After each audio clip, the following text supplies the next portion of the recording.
lady tí mo sọ̀rọ̀ ẹ̀ fún yín pé wọ́n rape then. Yeah.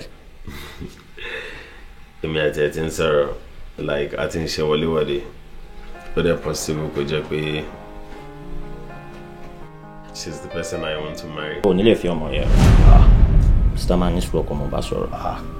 O ò lè fẹ́ Farayọlá. Ṣé nítorí àmọ́ pé wọ́n rape ọmọ yẹn? Ìwọ dẹ̀ ni doctor tó.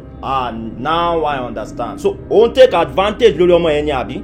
Are you serious? Sori tó bá ń wá èèyàn bí èṣù èèyàn burúkú ẹ ẹni tó ń so òkò pa bí kéèyàn wà lórí 10 story building kó sọ mọ́lẹ̀ pọ̀ kó fọ́ ìwọ ni. Point of correction mi ò take advantage ọmọ yẹn. Jọ kí wàá nù ṣe. Ó nífẹ̀ẹ́ mi mo nífẹ̀ẹ́ ni mo ṣe fẹ́ fẹ́. Níbo ló ti rí?